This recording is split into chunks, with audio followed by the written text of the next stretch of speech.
this is a marsh system here.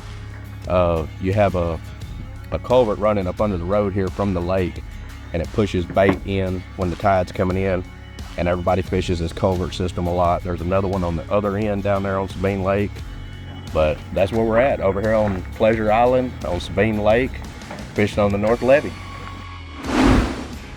All right, guys, Ozark Rods came out with this catfish rod that me and my son Coulter have been out there live scoping these catfish with. I wasn't coming to Texas after redfish without bringing it, because from what I could understand from Mr. Chris here, it was about right for the red fishing. So he's got it stuck up in a standard hole on his truck with 60-pound tests on. What you got? He's got good fast turnaround. Got your little flounder there, buddy. Got a baby flounder. Finally got him one. Good one. Wow, those things are ugly. Yeah, don't stick your fingers in his mouth now. We've got that prototype catfish rod that me and Coulter had been out live scoping these catfish with. I wasn't coming to Texas after redfish and flounder without bringing that rod, because from what I can understand from Mr. Chris there, that rod is about what you need to have. He's got it stuck up in a standard hole on his Chevy here, and we're just waiting for something to hit it, and we want to test it out and see it in action. Uh-oh. You laid him down upside down. White side down. There you go. That's a big old blue crab.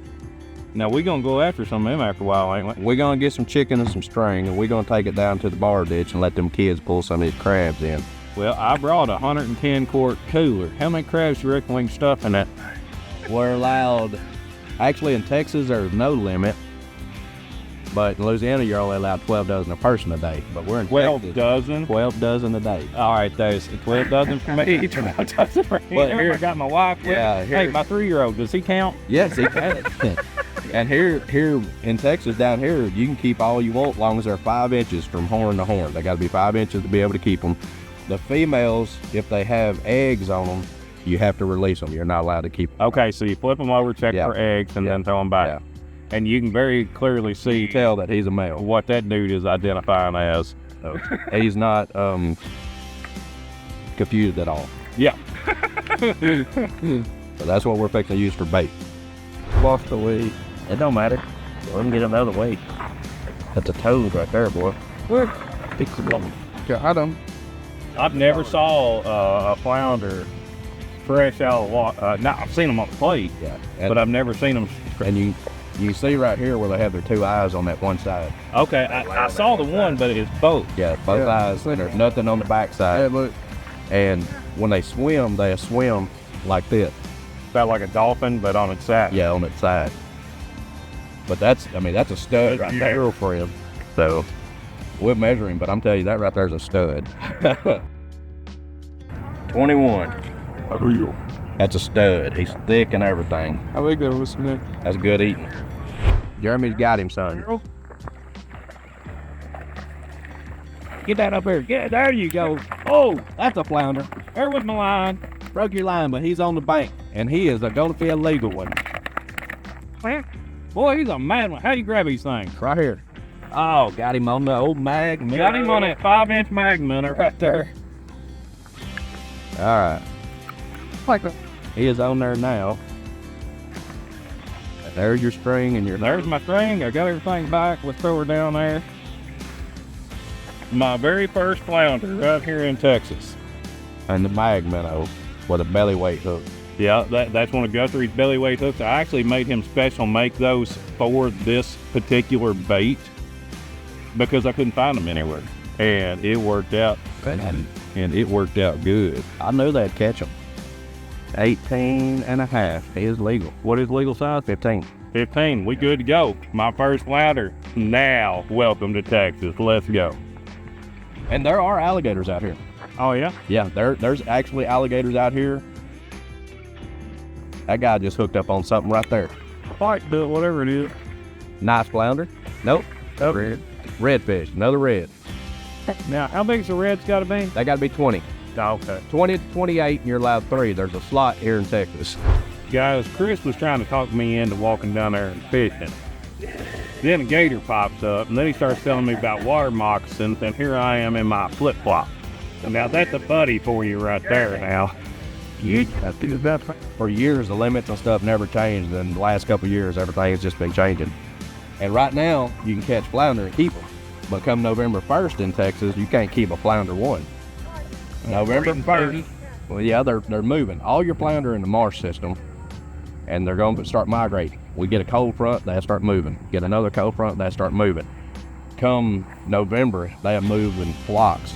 The cold weather's in, and they move out to the Gulf. So they're all making that move out to the big water.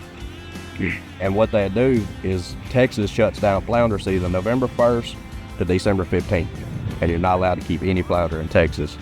There's actually Parks and Wildlife. They come out here on the levee and they have people catching flounder, and they tag them and measure them and everything and release them if they do catch some, and see how they do their migration and everything. They've been doing that for a couple years now. Okay. Yeah. That don't go. Get your house kid. Yeah, thank you. What you got there, man? What'd you catch?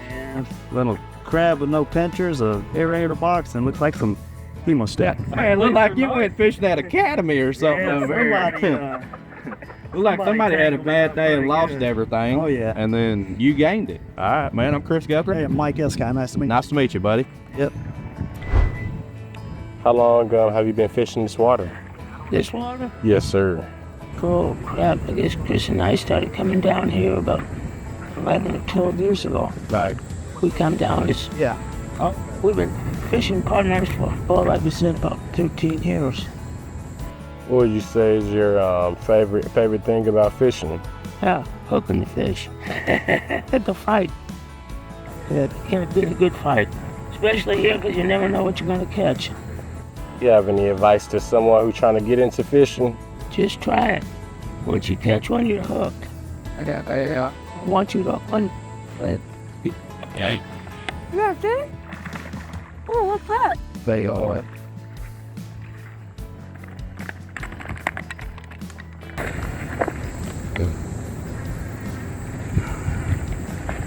Hey, I'm Jeremy Mattingly. Very nice to meet you, sir. Glad to meet you. We came down here to check out everything y'all got. This is what we call the North Levee. Okay. So we've got 12 miles of bank fishing Okay. right here. That all you gotta do is drive up to it. And park and walk 15 feet and start fishing. Yeah, that's it. We got you. Red right there. Hang on. You don't recognize. Man, that looks like a stud of a fish. Yeah. My God. And some fight in.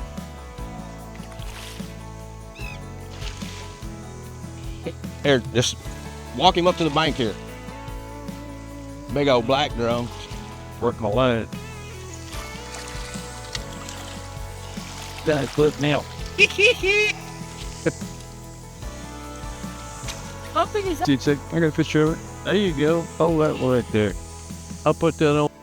Did he fight? Yes, sir. Better than a bass? It gets whooped like that. You gotta air him. Yeah, let's see somewhere. That's a stud, ain't it?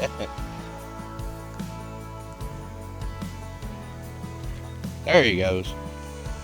Oh, he kicked there for a second. Yeah, There he goes. take it this time. He probably rubbing belly on the bottom right there anyway. This is the best man-made nursery area we got left on the southeast Texas coast. And this is where you shrimp, little croaker, little drum, they all go to do their protection time of year, you know? Yeah. Their nursery. And if they don't have these places to go to, They're not gonna be able to survive, yeah. so Well, I appreciate you coming back out and talking to us and visiting with us. And no problem. No problem. I just hope we can pass some Hey, word on. you take it easy and get home and relax, man. Them old flatfish, man, you just walk backwards. Yeah, don't pick them up like that. But I found one that I like. This is a throw net. And all these bait fish right there. There you go, you got them. There you go. Are mullet. There, you got a good bait now. And that's what we're catching right here, and we're gonna put it out there and see if we can catch a big redfish with it. It's just a mullet, and they feed on mud and stuff. And during, I think it's October, November, December, and January, you're not allowed to keep them over 12 inches. They've been some good catches today. I'm really glad we came down here. This is something that I don't get to do, and it's different, and it's cool, and it's fun. And honestly, we're off the boat, so my whole family can fish if they want to. We can congregate with other people, and we sit here and throw elbow to elbow with people, and nobody cares. Everybody's in here for the same thing. Most of these people that we're standing here beside are all neighbors and friends and such, which helps too. I've got 3 off of y'all. So I'm making some new friends. I'm catching some new personal best. I'm seeing one of my kids get to catch flounder. No, dude, you never seen no flounder in the wild before.